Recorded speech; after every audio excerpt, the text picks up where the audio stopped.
Yuk, coba. Assalamualaikum warahmatullahi wabarakatuh. Waalaikumsalam warahmatullahi wabarakatuh. Di sini kami dari kelompok 2 ingin memaparkan hasil diskusi kami yang berjudul Persediaan dan Harga Pokok Penjualan yang beranggotakan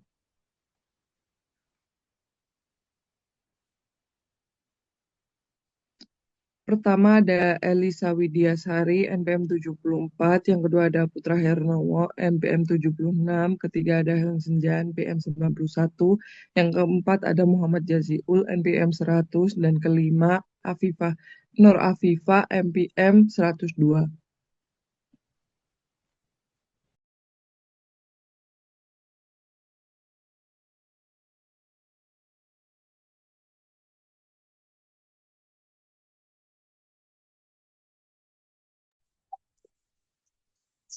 Oke, selanjutnya ada pengendalian persediaan. Dua tujuan utama dari pengendalian atas persediaan adalah sebagai berikut. Yang pertama, melindungi persediaan dari kerusakan atau pencurian. Yang kedua, melaporkannya dengan benar dalam laporan keuangan. Next. Pengendalian internal atas persediaan. Dokumen penting. Proses dimulai dari pesanan pembelian purchase order sebagai otorisasi pembelian kepada pemasok. Diikuti oleh laporan penerimaan untuk membuktikan bahwa barang telah diterima dengan baik. Kedua, verifikasi akuntansi. Laporan penerimaan digunakan sebagai dasar awal akuntabilitas persediaan.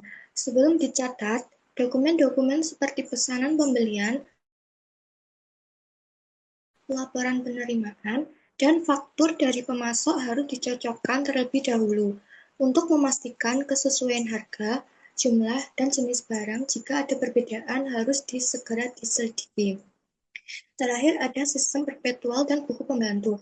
Menggunakan sistem persediaan perpetual yang efektif membantu mengendalikan persediaan secara real-time, informasi detail tiap jenis barang dicatat dalam buku besar pembantu persediaan. Buku ini membantu menjaga jumlah persediaan pada batas maksimum dan minimum agar tidak terjadi kekurangan atau kelebihan barang. Next. Oke, yang selanjutnya ada tindakan keamanan fisik persediaan. Untuk mencegah kerusakan dan pencurian oleh pelanggan maupun karyawan, perusahaan perlu menerapkan langkah pengamanan fisik, seperti yang pertama, menyimpan persediaan di gudang atau area terbatas yang hanya bisa diakses oleh karyawan. Yang kedua, memajang barang-barang berharga di dalam lemari terkunci. Yang ketiga, menggunakan alat bantu pengawasan seperti cermin dua arah, kamera pengawas, CCTV, dan penjaga keamanan. Yang selanjutnya yaitu laporan persediaan dan arus biaya. Yang pertama, perhitungan fisik atau physical inventory untuk memastikan keakuratan jumlah persediaan yang dilaporkan. Perusahaan dagang wajib melakukan perhitungan fisik persediaan secara berkala, biasanya di akhir periode akuntansi. Yang kedua yaitu penentuan nilai persediaan. Setelah jumlah fisik diketahui, biaya perolehan persediaan dimasukkan ke dalam laporan keuangan menggunakan salah satu dari tiga macam asumsi arus biaya. Asumsi ini digunakan untuk menentukan biaya perolehan persediaan jika perhitungan fisik secara langsung tidak memungkinkan, atau jika catatan persediaan tidak tersedia. Yang ketiga yaitu masalah akuntansi atau asumsi arus biaya. Masalah utama muncul karena barang yang identik seringkali dibeli dengan harga yang berbeda-beda pada periode tertentu. Oleh karena itu, diperlukan penentuan biaya per unit yang tepat menggunakan asumsi arus biaya agar ayat jurnal akuntansi dapat dicatat dengan benar. Next. Yang selanjutnya ada asumsi arus biaya. Yang pertama ada FIFO first in first out, yaitu arus biaya sesuai urutan terjadinya biaya Konsep barang yang dibeli pertama kali diasumsikan dijual terlebih dahulu.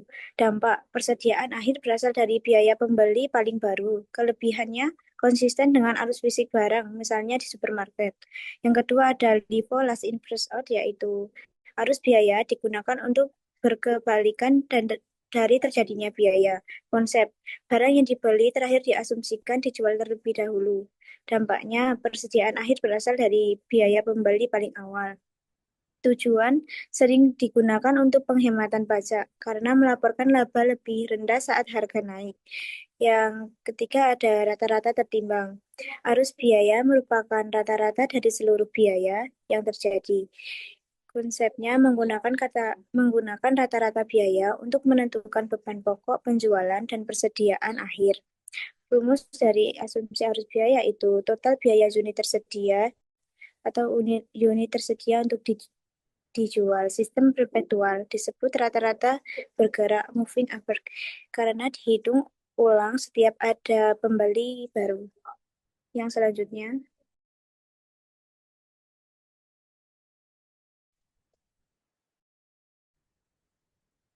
Selanjutnya, dampak perubahan biaya FIFO atau first in first out menghasilkan laba kotor tertinggi dan nilai persediaan akhir tertinggi. Dampaknya laba kotor menjadi tertinggi dan sisa stok yang belum terjual di gudang adalah barang baru atau harga mahal, membuat nilai persediaan akhir menjadi tinggi. Yang kedua, LIFO atau last in first out menghasilkan laba kotor terendah dan nilai persediaan akhir terendah. Akibat dampaknya laba kotor menjadi terendah dan sisa stok di gudang adalah barang lama atau harga murah, membuat nilai persediaan akhir menjadi terendah. Yang terakhir, rata-rata atau average. Biaya barang dihitung berdasarkan rata-rata biaya yang diperoleh. Hasil dari laba kotor dan persediaan akhir akan selalu berada di antara FIFO dan LIFO. Selanjutnya.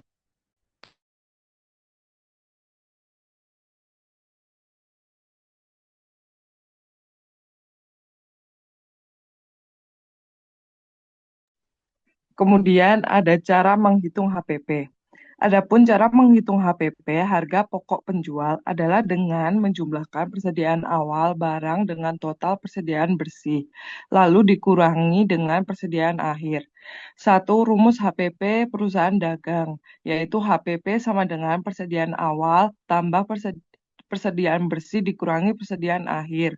Yang kedua, rumus HPP perusahaan manufaktur, yaitu total biaya produksi sama dengan bahan baku ditambah tenaga kerja ditambah overhead. HPP sama dengan persediaan awal barang ditambah harga pokok produksi dikurangi persediaan akhir. Yang ketiga ada rumus HPP perusahaan jasa.